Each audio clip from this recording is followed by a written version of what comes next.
छत्तीसगढ़ विधानसभा में बजट सत्र की शुरुआत होने जा रही है। प्रदेश में सरकार बनने के बाद यह उनका दूसरा बजट सत्र होने वाला है। 24 फरवरी से 21 मार्च तक बजट सत्र का आयोजन किया जा रहा है, जिसमें 17 बैठकें होंगी। वित्त मंत्री ओपी चौधरी के द्वारा 3 मार्च को बजट पेश किया जाएगा। इस बजट सत्र में सदस्यों द्वारा 2367 प्रश्न लगाए गए हैं। साथ ही अलग अलग विषयों पर 122 ध्यानाकर्षण लगाए गए हैं। बजट सत्र के पहले दिन राज्यपाल का अभिभाषण होगा। अभिभाषण के पश्चात सभी सदस्य निर्माणाधीन नए विधानसभा परिसर का निरीक्षण करने जाएंगे। विधानसभा अध्यक्ष डॉक्टर रमन सिंह का कहना है कि आने वाले 5 से 6 महीने में नया विधानसभा का कार्य पूर्ण हो जाएगा। नवीन विधानसभा पूर्ण रूप से डिजिटल होगा। साथ ही सभी सदस्यों को राजधानी के IIM में प्रशिक्षण दिया जाएगा। इसके पश्चात सदस्यों का चयन कर उन्हें लंदन भेजने की भी तैयारी की जा रही है। मीडिया के प्रतिनिधिगण, आपका बहुत बहुत स्वागत, अभिनंदन। जैसे आप सभी को विदित है कि छत्तीसगढ़ की सत्रहवीं विधानसभा का पंचम सत्र बजट सत्र दिनांक 24 फरवरी से 21 मार्च 2025 तक आहूत किया गया है। इस सत्र में कुल 17 बैठकें होंगी। सत्र की शुरुआत सोमवार 24 फरवरी 2025 को पूर्वाह्न 11:05 माननीय राज्यपाल के अभिभाषण से माननीय राज्यपाल महोदय के अभिभाषण के कृतज्ञता ज्ञापन प्रस्ताव पर सभा में दिनांक 27 फरवरी गुरुवार और शुक्रवार 28 फरवरी 2025 को होगी।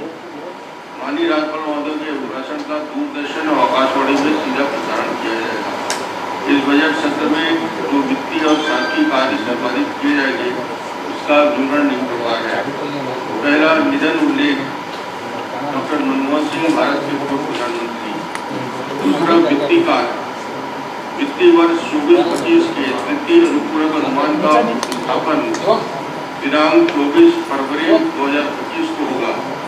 तृतीय अनुपूरक अनुमान की मांगों पर चर्चा और कारण हेतु 25 फरवरी 2025 की तिथि निर्धारित की गई है।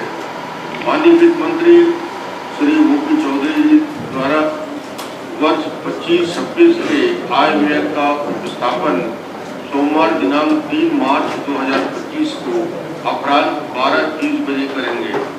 माननीय वित्त मंत्री जी के बजट भाषण का दूरदर्शन रायपुर एवं आकाशवाणी रायपुर से सीधा प्रसारण किया जाएगा। मंगलवार दिनांक 4 मार्च 2025 एवं बुधवार 5 मार्च 2025 को वित्तीय वर्ष 25-26 के आय व्यय पर सामान्य चर्चा होगी।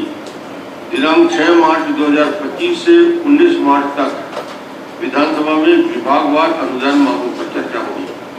दिनांक 19 मार्च से 2025 आय व्यय की मांगों के संबंधित विनियोग विधेयक का पूरा स्थापन होगा।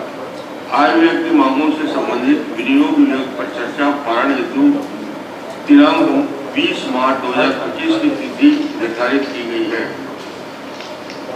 तीसरा, विधि विषयक कार्य।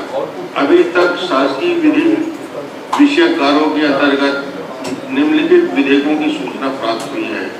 पहला, गुरुवार दिनांक 20 मार्च 2024 को वित्तीय वर्ष 25-26 को आय व्यय की मांग से संबंधित विनियोग विधेयक पर विचार एवं पारण। दूसरा, छत्तीसगढ़ पंचायत राज संशोधन विधेयक 2025 प्रश्न स्थगन एवं ध्यानाकर्षण। इस सदस्य में माननीय सदस्यों ने अभी तक कुल प्रश्न 2367 सूचनाएं प्राप्त हुई है। इसमें तारांकित 1220, अतारांकित 1147 है। अभी तक माननीय सदस्यों ने कुल ध्यानाकर्षण प्रस्ताव की 122 सूचनाएं नियम 139 के अधीन अविलंबनीय लोक महत्व विषय पर चर्चा के लिए 1 सूचना, अशासकीय संकल्प की 18 सूचनाएं प्राप्त हुई है। बजट सत्र हेतु अभी शून्यकाल की 12 सूचनाएं और याचिका की 60 सूचनाएं प्राप्त हुई है। वेबसाइट विधानसभा के वेबसाइट पर बजट प्रस्तुत होने वाले दिवस, बजट प्रस्तुत पेश होने के पश्चात बजट भाषण, विभागवार बजट की संपूर्ण जानकारी अन्य संबंधित महत्वपूर्ण दस्तावेज को उपलब्ध कराया जाता है। ई-विधान पोर्टल पर सभा से संबंधित पोर्टल पर रखे जाने वाले समस्त साहित्य को उपलब्ध कराया जाता है। कुछ विशेष सूचनाएं जो विधानसभा की गतिविधियों से संबंधित है। 24 तारीख यानी कल जहाँ राज्यपाल महोदय के अभिभाषण के बाद माननीय सदस्यगण, मुख्यमंत्री और सभी सदस्य नई निर्माणाधीन विधानसभा का अवलोकन करने जाएंगे। दूसरा, बजट के पश्चात माननीय सदस्यों को प्रबंधन के विभिन्न विषयों पर प्रशिक्षण हेतु IIM रायपुर में 2 दिवसीय प्रशिक्षण कराया जाना प्रस्तावित है। तीसरा, माननीय सदस्यों की रुचि के अनुसार उन्हें प्रबंधन प्रशिक्षण हेतु बाद में लंदन, सिंगापुर या अन्य विदेश उच्च प्रबंधन संस्थान में भी प्रशिक्षण में ले जाने का विचार चल रहा है। चौथा, निर्माणाधीन विधानसभा को पूरी तरह से